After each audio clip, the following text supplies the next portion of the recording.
Mukunda Jewelers, first ever factory outlet opening soon in Jubilee Hills.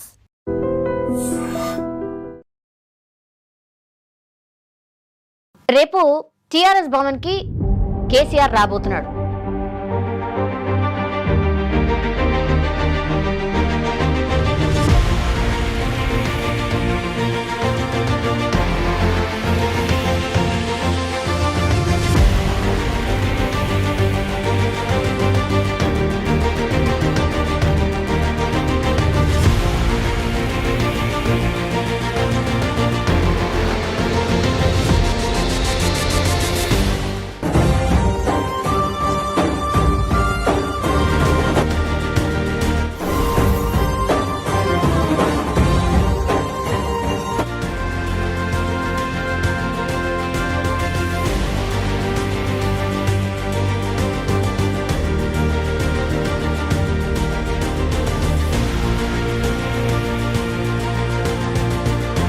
మనకు తెలుసు ఆయన ఓడిపోయిన తర్వాత చాలా రేర్గా కనిపించిండు.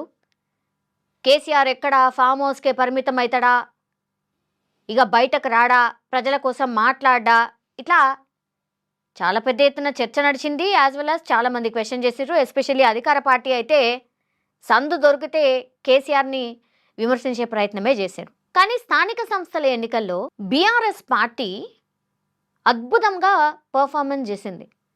ఇది అవునన్నా కాదన్నా నిజం ఇది. ఎందుకంటే లెక్కలు కనిపిస్తున్నాయి కదా. గ్రౌండ్లో బీఆర్ఎస్ క్యాడర్ అలాగే ఉంది అని చెప్పడానికి ది బెస్ట్ ఎగ్జాంపుల్ నిన్న మొన్న వచ్చినటువంటి స్థానిక సంస్థల ఎన్నికల రిజల్ట్. కొన్ని చోట్లనైతే అధికార పార్టీకి జనరల్లీ అడ్వాంటేజ్ ఉంటుంది. అంటే గతంలో ఎప్పుడైతే స్థానిక సంస్థల ఎన్నికలు జరిగిండనో అప్పుడు మొత్తం అంతా 85% బీఆర్ఎస్ఏ ఉండే. మరి అదే 85% ఇప్పుడు కాంగ్రెస్కి ఎందుకు లేదు అంటే రకరకాల కారణాలు, అది డిఫరెంట్ చర్చ. కానీ బీఆర్ఎస్ పార్టీగా లేదు. కేసీఆర్ అనేటైనా బయటకు రాడు, ఫ్యామిలీ ఇష్యూస్తోని సతమతం అవుతుండు, ఇక ఖతం అయిపోయింది బీఆర్ఎస్ పార్టీ అని నాయకులు చెప్తున్నారు. నాయకులు పెద్ద ఎత్తున చెప్తున్నారు. ఇక లేదు, ఇక రాడు, ఇక అయిపోయింది, కేటీఆర్ వల్ల కాదు, హరీష్ రావు వల్ల కాదు, ఇక వాళ్ళ వల్ల కాదు, వీళ్ళ వల్ల కాదు. ఇంకోవైపేమో మొత్తం బీఆర్ఎస్ని బొందబెట్టడానికి, చంపడానికి కవితనే బయలుదేరింది. అందులో భాగంగానే ఇప్పుడు మొత్తంగా కూడా రేవంత్ రెడ్డి కవితను పూర్తి స్థాయిలో ఇన్ఫర్మేషన్ ఇస్తూ బీఆర్ఎస్ నాయకుల మీదనే మాట్లాడడానికి పూర్తిగా పంపించేసిండు. జనాలలో తిరగడానికి రీజన్ కూడా అదే, బీఆర్ఎస్ పార్టీ ఉండొద్దు, ఇది వాళ్ళ ఎజెండా అనేది ఇంకో చర్చ. కానీ రేపు తెలంగాణ భవన్కి కేసీఆర్ రాబోతున్నాడు. అండ్ ఇంకో మేజర్ విషయం ఏంటంటే హరీష్ రావుని వర్కింగ్ ప్రెసిడెంట్గా చేస్తారు అని. ఆల్రెడీ కేటీఆర్ ఉండగా మళ్ళా హరీష్ రావు వర్కింగ్ ప్రెసిడెంట్ ఎందుకు అన్నప్పుడు గ్రౌండ్ లెవెల్లో కూడా చాలామంది చెప్తున్నారు ఏంటంటే, అంటే బీఆర్ఎస్కి సంబంధించిన వాళ్ళు కూడా చెప్తున్నారు ఏంటంటే, ఎందుకు ఉండొద్దు, జస్ట్ ఒక ఫోన్ కాల్ చేస్తే ఇట్లా వాలిపోతూ ఉంటాడు హరీష్ రావు. అట్లాంటి నాయకుడిని ఏ పదవి లేకుండా ఇంకేది లేకుండా ట్రబుల్ షూటర్ అని జస్ట్ ఏదో పార్టీకి ఏది కష్టం వచ్చినా సరే ఫస్ట్ ముందుంటాడు హరీష్ రావు. అట్లాంటి ఆయనకు వర్కింగ్ ప్రెసిడెంట్ ఎందుకు ఇవ్వద్దు, ఇస్తే ఏమవుతుంది అనేది ఇంకో చర్చ. సరే, సీఎం ఎవరైతారు, పార్టీ మళ్ళీ బలోపేతమైన తర్వాత ఏం జరుగుతుంది అనేది తర్వాత సంగతి. ఇంకా 3 ఏళ్ళు ఉంది ఎలక్షన్స్కి. పార్టీలో ఒక జోష్ నిండుతుంది. స్థానిక సంస్థల ఎన్నికల్లో రిజల్ట్ చెప్తుంది కదా, ఆగమాగం ఎందుకు అయిపోతున్నారు? కాంగ్రెస్ పార్టీకి వ్యతిరేకంగా ఉన్నారు జనాలు. ఇప్పుడు అధికారంలో ఉంది కాబట్టి ఆయనతను అంతను ఇజ్జత్ పోకుండా నిలుపుకోగలిగినరు. భయపెట్టో, ఇంకేదో చేసో, లేకపోతే నిధులు వస్తాయనో, పైసలు ఖర్చు పెట్టిపించో ఇట్లా గెలిపించుకోగలిగినరు. కానీ ఒరిజినల్గా బీఆర్ఎస్కి సంబంధించిన క్యాడర్ అలాగే ఉంది, చాలా స్ట్రాంగ్గా ఉంది అని ఈ ఎలక్షన్స్ నిరూపించాయి. ఆ జోష్ కూడా ఇప్పుడు మనకు బీఆర్ఎస్లో కనిపిస్తోంది. గ్రౌండ్లో జరుగుతుంది ఒకటి, పైన కానీ లేకపోతే లీడర్స్ చర్చల్లో కానీ లేకపోతే టీవీ చర్చల్లో కనిపిస్తుంది ఇంకోటి అనేదానికి నిదర్శనమే ఈ రిజల్ట్ అని చాలామంది విశ్లేషకులు కూడా చెప్తున్నారు. ఇప్పటికైనా బీఆర్ఎస్కి సంబంధించిన లీడర్స్ ఎవరైతే ఉన్నారో, ఏమవుతుందో ఏమో అని గందరగోళంలో ఎవరైతే ఉన్నారో వాళ్ళు సెటిల్ డౌన్ అవ్వండి, వాళ్ళు ఒక చోటికి రండి అని ఈ రిజల్ట్ చెప్పకనే చెప్పింది అనేది కూడా ఒక పెద్ద ఎత్తున చర్చ. ఇప్పుడు అత్యంత జోష్ నింపేటటువంటి అంశం ఏంటంటే, రేపు కేసీఆర్ తెలంగాణ భవన్కి రాబోతున్నాడు. 2 ఏళ్లకు ఆయన తెలంగాణ భవన్కి మధ్యలో ఒకసారి వచ్చినట్టున్నాడు మేబీ.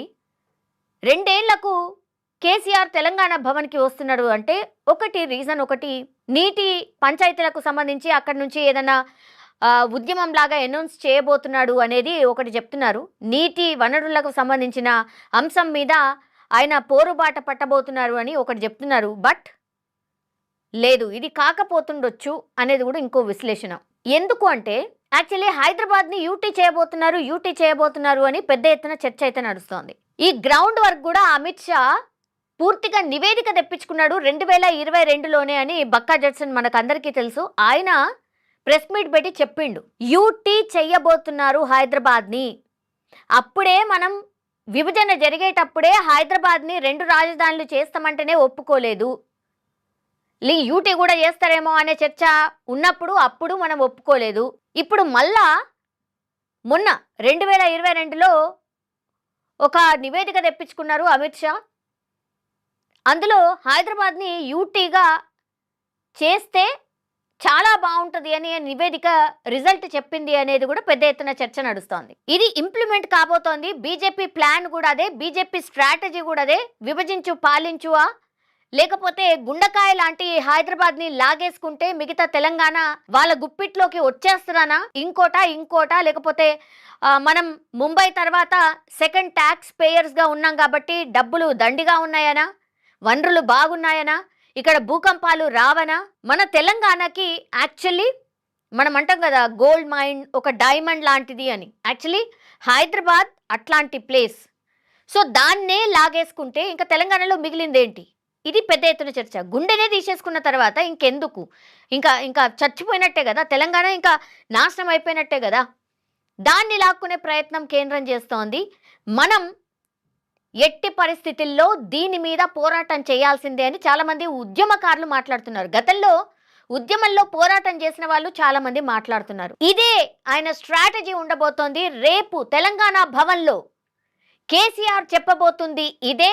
హైదరాబాద్ని యూటీ చేసే కుట్ర జరుగుతోంది అని ఈ లైన్నే తీసుకొని మరో సెంటిమెంట్ దాని మీదనే మళ్ళీ ఆయన పోరాటం మొదలు కాబోతోంది. అక్కడి నుంచే పెద్ద అనౌన్స్మెంట్ ఉండబోతోంది అనేది కూడా ఇంకొంతమంది విశ్లేషకులు చెప్తున్నారు.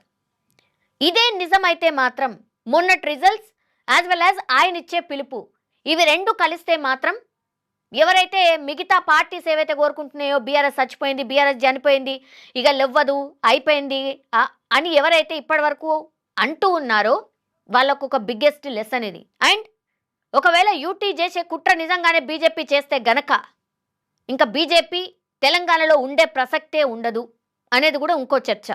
ఈరోజు ఇంకో వార్త కూడా వచ్చింది. అదేంటంటే మోడీని కొంతమంది బీఆర్ఎస్కి సంబంధించిన రాజ్యసభ సభ్యులు కలిశారు. అప్పుడు మోడీ అడిగిండట, ఎట్లున్నాడు కేసీఆర్, బాగున్నారా, ఆయన ఆరోగ్యం జాగ్రత్త, ఆయనను బాగా చూసుకోండి, మంచిగా కమ్మనండి, దగ్గరుండి ఆయన ఆరోగ్యాన్ని బాగా చూసుకోండి అన్నటువంటి మాట, ఆయన బాగోగులు అడిగారు అనేటువంటిది పెద్ద ఎత్తున చర్చ అయితే నడుస్తోంది. ఇప్పుడు దీనికి కూడా బలం ఏంటంటే Modi all of sudden KCR గురించి ఎందుకు ఆరా తీశారు? గతంలో చాలా రోజుల నుంచి కూడా ఒక చర్చ ఉంది కదా, అంటే మొన్నటి ఎలక్షన్స్ వరకు కూడా ఒక చర్చ ఉంది కదా, ఇక బీఆర్ఎస్ ఏముండదు, బీఆర్ఎస్ని తీసుకుపోయి బీజేపీలో కలుపుతారని. మరి అందులో భాగంగా ఈ చర్చలన్నీ పూర్తయిన తర్వాత గిన కేసీఆర్ బయటకు వస్తున్నారా, ఏమన్నా చెప్పబోతున్నారా, ఏమన్నా మాట్లాడతారా? ఇది కూడా పెద్ద ఎత్తున చర్చ అయితే నడుస్తోంది. కానీ ఒకటి, బీఆర్ఎస్ క్యాడర్ అయితే చాలా ఖుషీలో ఉన్నారు. బికాస్ ఇన్నేళ్ల తర్వాత మా నాయకుడు బయటకు వస్తున్నాడు, అది కూడా తెలంగాణ భవన్కి వస్తున్నాడు, మేమందరం ఆయనను చూడబోతున్నాం అని. సో రేపు మొత్తం అంతా టీఆర్ఎస్ భవన్కి సంబంధించి చుట్టుపక్కల ప్రాంతాలన్నీ కూడా కిక్కిరిసిపోయి ఉండబోతున్నాయి. సండే ఓన్లీ నాయకుల మాత్రమే ఇన్విటేషన్ ఉంది, అంటే నాయకులు మాత్రమే రావాలని. అటు ఎంపీలు అనుకోండి, ఎమ్మెల్యేలు అనుకోండి, ఇక కింద స్థాయి నాయకులు అనుకోండి, ఎమ్మెల్సీలు అనుకోండి, ఇప్పుడు కొత్తగా ఎన్నికైనటువంటి సర్పంచులు, వీళ్ళందరూ కూడా రాబోతున్నారు. కేవలం నాయకులు కాదు, చాలా జిల్లాల నుంచి కూడా పెద్ద ఎత్తున క్యాడర్ కూడా రాబోతోంది. సో ఒక జోష్ వాతావరణం అయితే బీఆర్ఎస్ పార్టీలో శ్రేణుల్లో కనిపిస్తోంది. సో రేపు కేసీఆర్ ఏం మాట్లాడబోతున్నారు, ఆయన స్ట్రాటజీ ఏంటి, ఆయన ఏదో పిలుపు ఇవ్వడానికే వస్తున్నారు అనేది కూడా పెద్ద ఎత్తున చర్చ అయితే నడుస్తోంది. చూడాలి మరి రేపు కేసీఆర్ మాటల్లో ఎవరిని టార్గెట్ చేయబోతున్నారు, ఏం చెప్పబోతున్నారు అనేది క్వైట్ ఇంట్రెస్టింగ్గా మారిన సిచ్యువేషన్ అయితే కనిపిస్తోంది.